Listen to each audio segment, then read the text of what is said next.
hostess, and this here may be tough to you. Snack cake to me, yeah, more hostess. This been overdue forever. Asked me when it was dropping, said never. Should've made you cut the feta, but I designed it Freemason Margiela. What's goody, Shellitronnn here, the most woke, no joking. I'm back again with a brand new video. And I'm gonna keep it so real with you right now. I have no idea how to feel at this point in the season.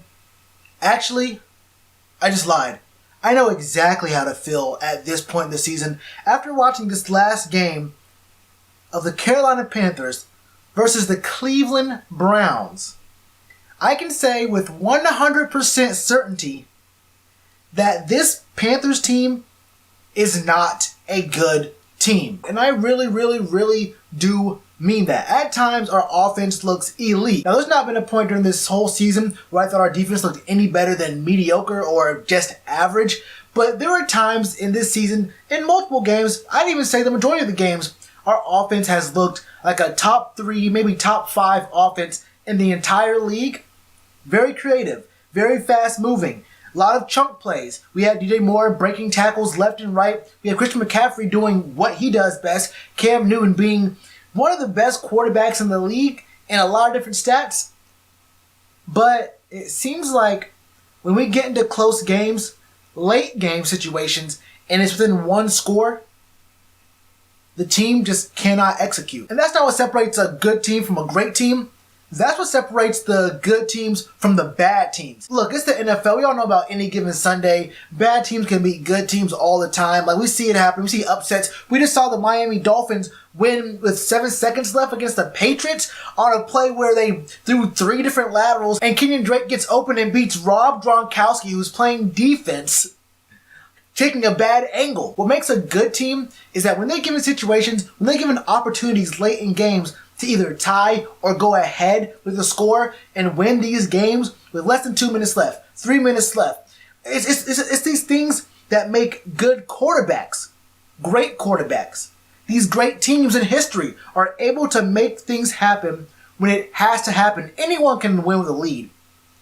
All you have to do is not lose the game when you're up 14, when you're up 20 points, but when you're down 3, when you're down 5 or down 6, what do you do in those situations? And time again, with the game being a one-score game, we lose.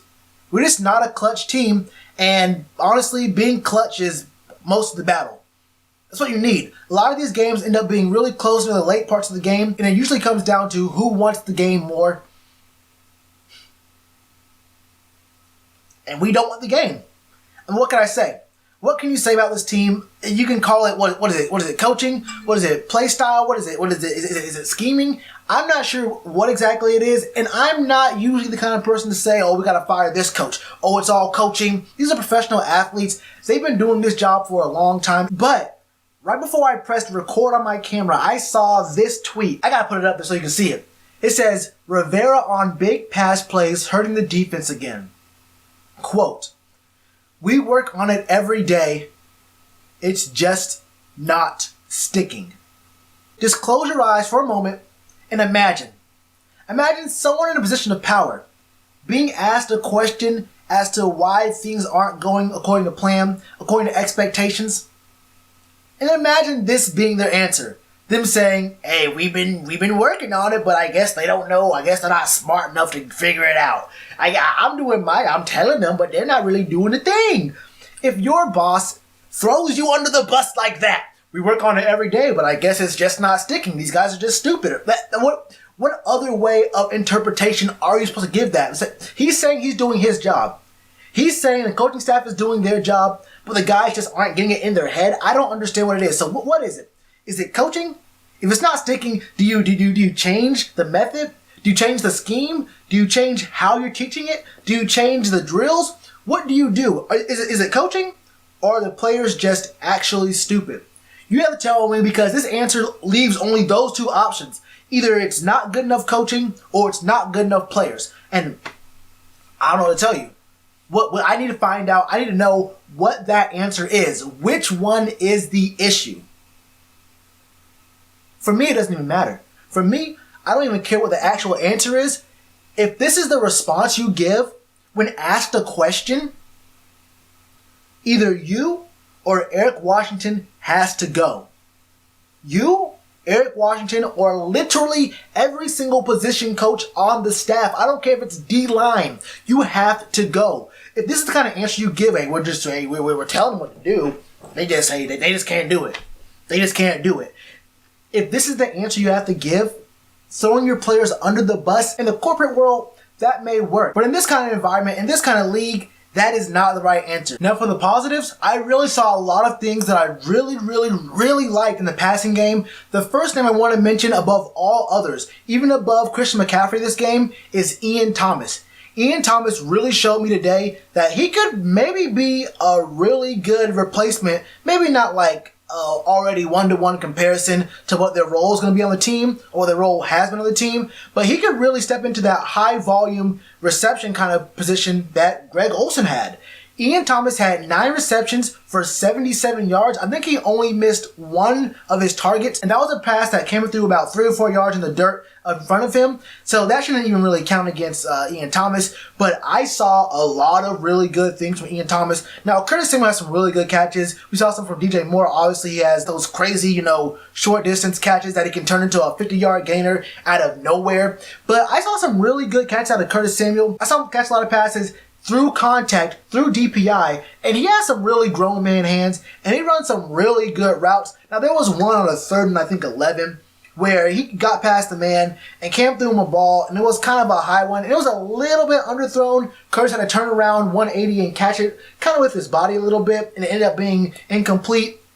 I think I saw Max Henson say that was on Curtis, but honestly, I think that was more like 50% on Cam, 50 on Curtis Samuel. Curtis did have a chance to catch that, but if you're Cam, you have to lead your receiver. He was beating the man by at least 3-4 yards. I say maybe like 2 or 3 yards. If he gets that pass over the top, he probably guns that out for a touchdown or at least a 50-something yard gainer because he was beating his man by at least a few steps. And that right there is the difference between a good play if he catches that ball through contact and a great play if Cam throws that ball accurately ahead of him in stride and he beats his man for what probably should have been a touchdown. We saw some pretty good production out of our defense here in spots like here and there. Now we did see Dante Jackson get bullied, and I mean absolutely victimized and almost hazed, it looked like, by Baker Mayfield and Jarvis Landry.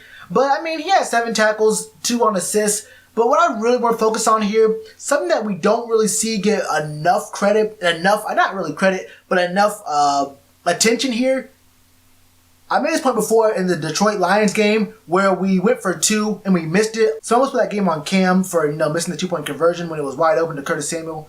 Some of us put that game on Graham Gano for missing the extra point in that game that would have made it a tie game at 20. But if you look at the stats in that game, not a single defensive lineman got more than 2 tackles total in a 60-minute NFL football game. And I'm looking at the stats right now for the defense. There is not a single defensive lineman on our team who had more than 1 tackle in this entire game. Dontari Poe had 1 tackle.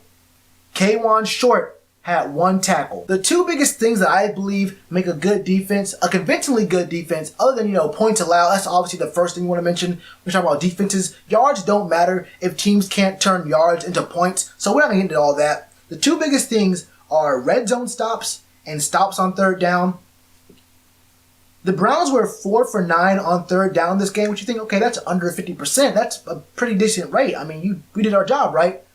But the Browns punted 3 times in the second half alone. But if you really think about it and you watch the game, you really notice that in the first half, it seemed like 3rd and long was basically first down eve for the Browns, or touchdown eve for the most part for the Browns. Every single time it was 3rd and long, you could just chalk it up to a first down or a touchdown for the Browns in the first half. It was actually getting ridiculous to the point where it looked like we were trying to give them the 3rd down. Like, we were just so out of position. We really should have just said, here, we'll give you 5 to 7 yards. We'll give you the yards you need. Just don't hurt us. Can we just take the play off and not get fatigued for this next first down play? Can we just, just ref, walk them up 5, 6, 7 yards if we really got to. Give them the first down, and we can just go on with our business without having to take a play where we might get injured. And there was one play on 3rd down and long. It was like a 3rd and 15 or something like that, where Baker Mayfield finds Gibbons in the very middle of the field, maybe on the 10-yard line. Not a black jersey within a 15-yard radius of him hits him square in the hands. And I mean his palm sickles. And he drops it.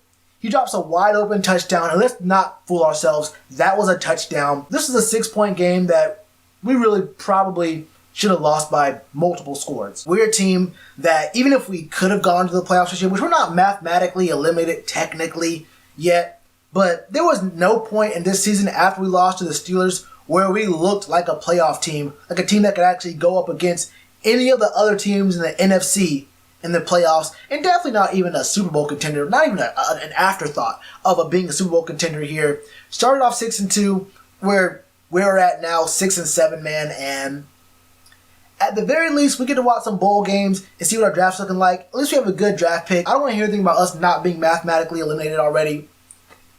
It is what it is. What were your thoughts on the game? What did you see? Did I miss anything? Let me know in the comments below. And you already know what to do with that like button. Cheers to you, appreciate the chance. Been told y'all I been the man. Been told y'all I had the gift. Tell a friend to tell a friend. Real ones gonna recommend. Count this as another win.